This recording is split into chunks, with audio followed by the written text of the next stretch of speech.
परमादरणीय पंडित विद्यानिवास मिश्र की स्मृति को नमन करते हुए हम आज इस समारोह में आकर के अपने को कृतार्थ समझते हैं और ये महसूस करते हैं कि जिस समारोह में विद्वानों की ऐसी अछूत उपस्थिति हो, जहाँ ऐसे सुधी जन, ऐसे विद्वान, ऐसे अनुभव संपन्न लोग हों, जहाँ हमारे गुरु मंच पर भी हों और हमारे सामने भी हों, वहाँ बोलने की दृष्टता नहीं। मैं तो यहाँ केवल सुनने आता, समझने आता हूँ और अपनी जो शंका होती है, जो प्रश्न होते हैं मन में, उन प्रश्नों के समाधान के लिए आता हूँ। और सचमुच बहुत कुछ दृष्टि देश के एक छोर में स्थित पूर्वोत्तर प्रदेश में एक लंबे अंतराल, लंबे समय से रहने के बाद जब इस विद्वत परंपरा का साक्षात्कार होता है तो मन लगता है कि एक लंबी कमी की पूर्ति हो गई।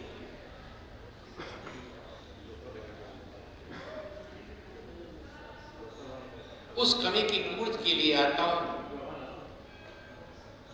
मंच इस सत्र की अध्यक्षता कर रहे आदरणीय हमारे गुरुवर आदरणीय पांडे जी, मंच पे उपस्थित तमाम विद्वत गण और हमारे सामने बैठे हुए काशी की विद्युत परंपरा के प्रतीक पुरुष, तमाम ज्ञानी,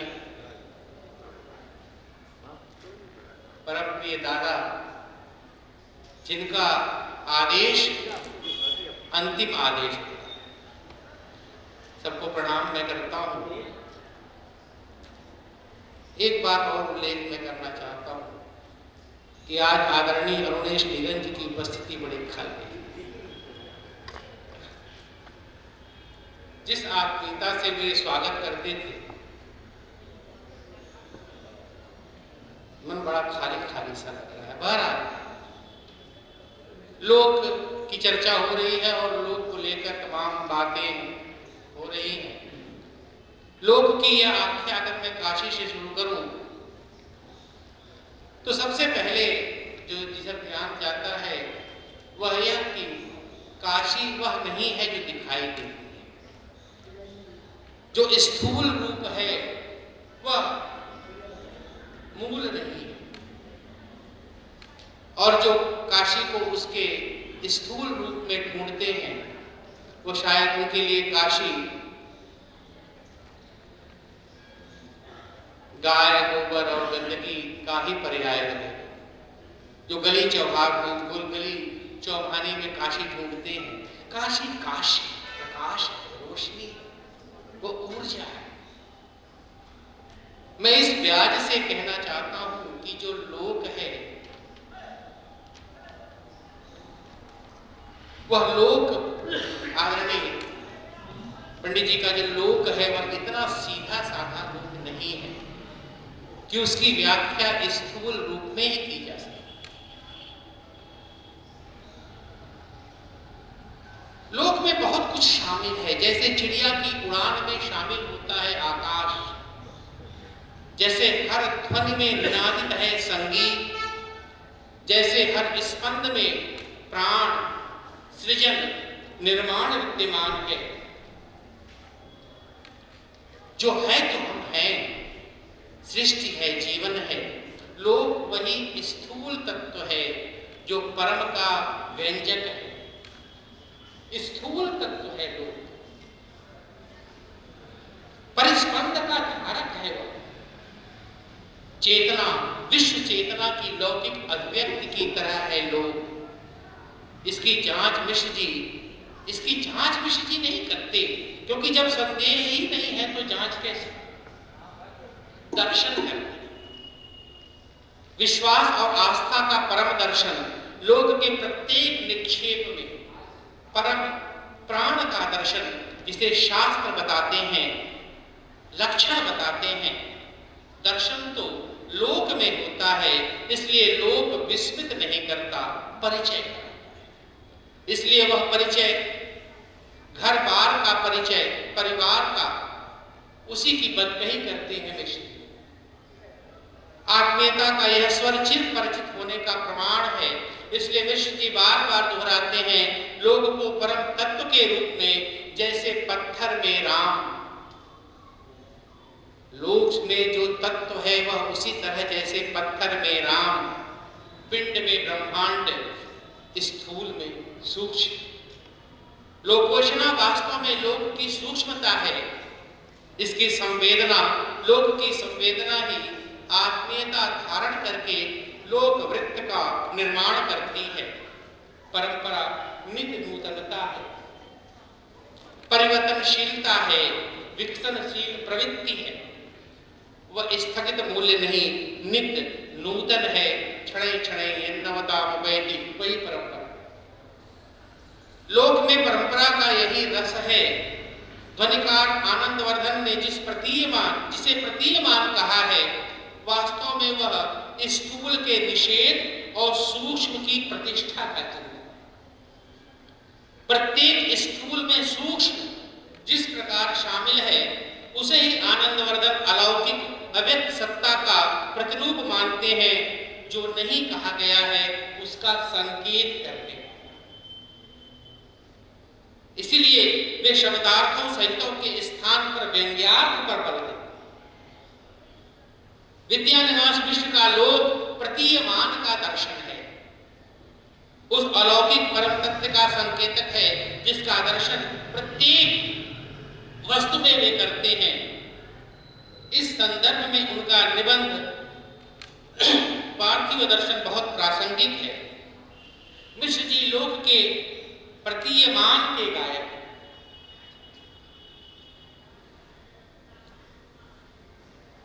मिश्र जी लोक के प्रतीयमान के गायक हैं। उसकी थिरकन पर नृत्य मन वाले लास्य, शाश्वत लास्य का कण कण में दर्शन ऊर्ध्व चेतना की इसी मनस्थिति की देन हो सकती है। तुलसी इसीलिए कहते हैं, देखने की दृष्टि चाहिए, प्रभु मूरत देखी तिन तैसी। कबीर इसी की ओर संकेत करते हैं कि जित देखूं तित लाग। देखने की कला चाहिए, जो कभी नहीं गया, यानी कभी नहीं हुआ, अजन्मा है जो, कबीर उसका गुण गाते हैं। निर्भय निर्गुण गुणमय गाओ, जो कभी नहीं हुआ उसका गुण गाते हैं कबीर। देखने की यह दर्शन, देखने की यह कला दर्शन की कला है। दर्शन करते समय बाहर से आंख बंद होती है और अंदर खुली। जिसकी आंख बाहर खुली है वह कुछ नहीं देखता। अंदर की आंख को खोलना ही लोक में परम तत्व को हेरना। इसलिए मिश्र जी अपनी रचना में चमत्कृत नहीं करते, विश्वास दिलाते हैं। हम जिसे गफलत में छोड़े जाते हैं वही सिरा हमें पकड़ाने की कोशिश करते हैं। विषय कितना ही मामूली हो या छोटा, वह आंगन की गौरैया हो या कुछ और, उसे चेतना की उच्चतम अवस्था के संवाहक के रूप में व्याख्यायित करना उनकी दृष्टि की नित्य नवता का प्रमाण है। जो हम महसूस तो करते हैं पर पकड़ नहीं पाते, लोक का वही छोर हमें पकड़ा देते हैं अपने निबंधों के माध्यम से। आत्मीयता की गहरी अनुभूति, माता की तरह मन की अनुभूति मन में पैदा करने की कला वे जानते थे। और इसी अर्थ में मिश्र जी लोक की समझ को समझाने की कोशिश करते। मिश्र जी के साहित्य पर विचार करते हुए जो बात बहुत महत्वपूर्ण लगती है वह यह कि जिस अलौकिक तत्व का दर्शन वे अपने शास्त्र अध्ययन के क्रम में कर रहे थे, उस चेतना को उन्होंने जिस प्रकार लोक में अनुस्यूत पाया, उसी को अत्यंत संवेदनशीलता के साथ अपनी रचनाओं में प्रस्तुत किया। जीवन की अलौकिकता का यही ऐहिक रूपांतरण है लोक। इसीलिए उनके लिए विषय उतना महत्वपूर्ण नहीं है जितना उसमें निहित दर्शन। उनकी रचनाओं में दर्शन प्रधान है, दृष्टि प्रधान है। इस ब्याज से हम कह सकते हैं कि विद्यानिवास मिश्र का साहित्य उनके चिंतन की प्रतिकृति है, चिंतन का साहित्यांतरण है, साहित्यांतरण है। वहाँ विषय नहीं वस्तु प्रधान है, इसलिए वे पात्र के माध्यम से संदेश की रचना करते, पात्र के माध्यम से, पात्र प्रधान नहीं, पात्र के माध्यम से संदेश की रचना करते हैं, व्यक्ति नहीं उसके व्यक्ति की व्याख्या करते हैं। इसलिए उनके लिए लोक नहीं बल्कि उसमें अनुस्यूत वह विराट बोध प्रधान है जो जगत में, जगत के कण कण में व्याप्त है। शास्त्र से जो चिंतन वे अर्जित करते हैं उसकी अभिव्यक्ति वे सृष्टि में देखते हैं और इसीलिए सृष्टि का प्रत्येक अंश उनके लिए उस परम चेतन की अभिव्यक्ति है। वास्तव में विद्यानिवास मिश्र सूक्ष्म के स्थूल रचनाकार हैं। उनके लिए जो कुछ दिख रहा है वह संकेतक मात्र है। उनके लिए वर्ण नहीं वाणी प्रधान है। वर्णन जगत का, लोक का, समस्त दृश्यमान का दिखाई देता है, परंतु उसमें परा का होता है। बैखरी से मध्यमा का, बैखरी से मध्यमा पश्यंती परा की है यात्रा ही उनकी, लोक से शास्त्र की यात्रा। निरंतर ऊर्ध्वतम ऊर्ध, निरंतर ऊर्ध्व जाती है, माध्यम है लोक। लौकिक से अलौकिक की अभिव्यक्ति उनकी रचनाओं में सर्वत्र देखी जा सकती है। इस अनंतता को, उसकी सूक्ष्मता, अनंतता को सांस्कृतिक परिदृश्य में आरेखित करने की प्रवृत्ति उन्हें लोक से जोड़ती है। यहाँ यह कहना अतिशयोक्ति नहीं होगी कि मिश्र जी अगर साहित्यकार न होते तो, मिश्र जी अगर साहित्यकार न होते तो संत होते, विरक्त योगी होते, क्योंकि उनका चित्त चेतना की सूक्ष्मतम अवस्था में ही विचरण करता दिखाई देता है। उनका संकल्प ही साहित्य में प्रकट हुआ। संस्कृति चेतना का वह स्तर है, संस्कृति चेतना का वह स्तर है जो मनुष्य को मनुष्य का दर्जा प्रदान करती है। इसलिए संस्कृति का मानव मूल्य उनके लिए मानव होना या मानवीय होना। यह कहना अतिशयोक्ति नहीं होगी कि वे अपने साहित्य के माध्यम से मानवीयता के सर्जक रचनाकार हैं। वे अपनी रचनाओं में परंपरा का अतिक्रमण नहीं, परंपरा की प्रामाणिकता की जांच करते दिखाई देती है। यह जांच संदेह के कारण नहीं बल्कि उस अपरिमित विश्वास के कारण है जिसे लेकर वे लोक के पास विचरते हैं। विद्यानिवास मिश्र लोक की अकुंठ आस्था के रचनाकार हैं।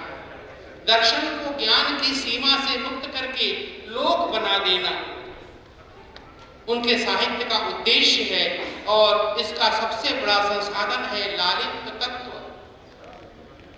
लोक में यह ललित है और दर्शन में अलौकिक चिदानंद।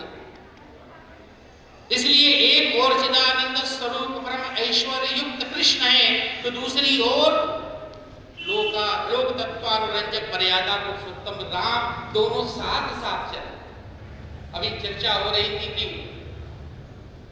कृष्ण छोड़ते नहीं, राम छूटते नहीं, दोनों एक साथ ही हैं चलते हुए, दोनों एक साथ, दोनों एक दूसरे में शामिल।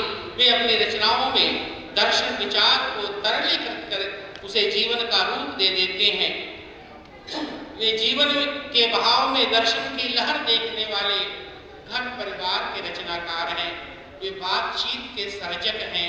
यही बातचीत का स्वर उनको एक ओर लोक से जोड़ता है और दूसरी ओर लोक को चिंतन की वैश्विक अभिव्यक्ति की एक इकाई के रूप में प्रस्तुत करता है। दर्शन विचार को तरलीकृत कर देने वाले, जीवन के बहाव में दर्शन की गमक देखने वाले ऐसे रचनाकार लोक के माध्यम से शास्त्र का आरेखन करते। मिश्र जी के यहाँ लोक और शास्त्र विरोधी या प्रतिद्वंदी नहीं बल्कि एक दूसरे के पूरक और पोषक हैं। उनके साहित्य में शास्त्र अपनी व्यक्ति सीमा का अतिक्रमण कर लोक की वाचिक मौखिक परंपरा के विशाल संदर्भ में ही व्याख्यायित होता है। यह वाचिक परंपरा शास्त्रीय ज्ञान परंपरा का लोकोन्मुखीकरण है, जो पीढ़ियों से संरक्षित ज्ञान की व्यावहारिक परिणति के रूप में दिखलाई देता है। यह ससीम से असीम की यात्रा है। सामूहिकता अथवा सामूहिकता या सामुदायिकता इसका आधार होती है। सबका अवदान और साझी विरासत इस लोक के अनिवार्य उपकरण है। निजत्व का परित्याग, अहंकार से मुक्ति, जन्म से साधारणीकरण, स्व का वास्तविक बोध लोक के ज्ञान से ही संभव। इसलिए लोक प्रवाह रूप होता है और इसी अर्थ में वह सनातन है। प्रतिक्षण नया, जीवन एवं सार्थक, अप्रासंगिक का त्याग और नवाचार, नूतनता का ग्रहण, प्रासंगिक और समयानुकूल, सभी के लिए सामूहिक रूप में स्वीकृत, मौखिकता, उसकी गति, उसका विस्तार, उसके विकास की संसूचक। इसी अर्थ में लोक रूप में ही शास्त्र नित्य नूतन है। मिश्र जी अपनी एक निबंध में स्पष्ट करते हैं कि श्रीमद् भागवत गीता का महत्व भी उसकी कथन शैली के कारण है। उपनिषद में आख्यान के माध्यम से ज्ञानियों के प्रश्नों के उत्तर दिए गए। जिज्ञासु जो लोक है, जिज्ञासु प्रश्न करता है, ऋषि उत्तर देता है। लोक और शास्त्र की यह अनविति ही ज्ञान के निर्माण का माध्यम है। यहाँ ज्ञान के इस निर्माण को कथा रस के माध्यम से अर्थ विस्तार किया गया है। यह ज्ञान का साधारणीकरण है, उसका जन रूप, वह कथा कहने की शैली लोक की शैली। लोक जीवन की अभिव्यक्ति का प्रमाण है। जीवन से ही समस्त कला, संस्कृति, ज्ञान की स्थिति है। शास्त्र जीवन के परिणाम स्वरूप ही निर्मित होते हैं। वह स्वतंत्र नहीं बल्कि जीवन का ही विस्तार है। वहाँ ज्ञान, शास्त्र, संस्कृति और कला सब एक दूसरे में पारस्परिक रूप में शामिल हैं। सभी जीवन आनंद का मंगल गान है, जीवन की जय पताका का उद्घोष है। जीवन सुंदर है, इसलिए संस्कृति सुंदरता का आगार है। संस्कृति की सुंदरता मानव लोक की समृद्धि है। वह ब्रह्मांड की समस्त सुंदरता जीवन की सुंदरता का प्रमाण है। प्रकृति, अंतरिक्ष, पृथ्वी, देश, काल सभी की सुंदरता में जीवन उपस्थित होता है। जीवन की जिजीविषा सुंदरता को आत्मसात करने की ललक होती है। शास्त्र लोक के लिए जन का आधार लेकर निर्मित होता है। लोक से ही शास्त्र जीवन ग्रहण करता है, ग्राह्य होता है। यहाँ आचार्य शंकर के एक उद्घोष की सहायता से बात कही जा सकती है। यद्यपि शुद्धम लोक विरुद्धम न करणीयम न करणीयम। लोक सत्य को किसी प्रमाण की आवश्यकता नहीं होती। लोक अपना प्रमाण स्वयं है। लोक निकृष्ट द्वारा स्वीकृत शास्त्र का निर्देश ही मनुष्य के लिए मूल्यवान सिद्ध होता है। माना जाता है कि लोक की माता पृथ्वी है। पृथ्वी यानी जीवन, वही हमें जीने का श्वास देती है। लोक में वह सब समाहित है जो दृश्य जगत है। जो कुछ भी अवलोकित है वह लोक है। आचार्य मिश्र अपने निबंधों में लोक की जो स्थिति प्रस्तुत करते हैं, लोक को जिस रूप में प्रस्तुत करते हैं, मुझे ऐसा पढ़कर महसूस हुआ कि शायद वह उसके माध्यम से एक बहुत विराट तत्व की ओर संकेत करते हैं। मेरे मन में इनको निबंधों को पढ़ते हुए जो बात आई, उसके एक छोटे से पक्ष को मैंने आपके बीच रखने की कोशिश की। आप सभी विद्वानों ने मेरी बात को ध्यान से सुना, इसके लिए बहुत बहुत आभारी, बहुत बहुत धन्यवाद। मुझे यहाँ आने का अवसर दिया आदरणीय दादा के श्री चरणों में मैं प्रणाम करता हूँ और क्षमा भी मांगता हूँ कि कभी कभी कुछ गलती हो जाती है, भूल हो जाती है, तो वे क्षमा करेंगे। मैं उनका हूँ, गलती करना मेरा अधिकार है। बहुत बहुत धन्यवाद।